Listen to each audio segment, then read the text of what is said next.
Reference, আমি সেখানে কিন্তু মানে রিয়াক্ট না করে রেসপন্ড করতে পারবো। তাহলে কি সত্যি ভাঙনের মুখে দাঁড়িয়েছে রাজ চক্রবর্তী ও শুভশ্রী গাঙ্গুলির সম্পর্ক? টলিউডে হঠাৎ করে ছড়িয়ে পড়েছে চাঞ্চল্যকর গুঞ্জন। অনেকেই বলছেন বহুদিন পর আবারও কাছাকাছি এসেছেন দেব ও শুভশ্রী।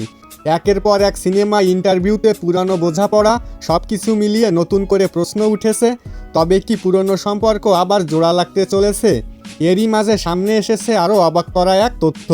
সম্প্রতি রাজ ও শুভশ্রীকে একসঙ্গে কোর্টে দেখা গেছে। এই একটি দৃশ্যই যেন আগুনে ঘি ঢেলে দিয়েছে। সোশ্যাল মিডিয়ায় অনেকেই সরাসরি বলতে শুরু করেছেন তাদের দাম্পত্যে নাকি বড় ফাটল ধরেছে।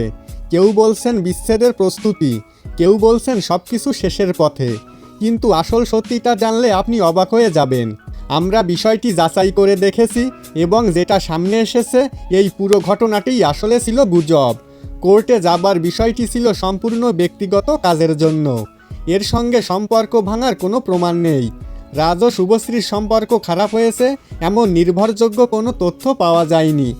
অর্থাৎ যেটা এতক্ষণ ধরে শোনা যাচ্ছিল তার বেশিরভাগই ছিল ভুল ধারণা আর বাড়িয়ে বলা কথা। তাই এমন খবর দেখলে একটু ভেবে নিন, যাচাই না করে বিশ্বাস করবেন না।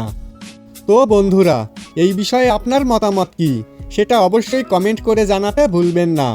দেখা হবে, কথা হবে পরবর্তী কোনো ভিডিওতে।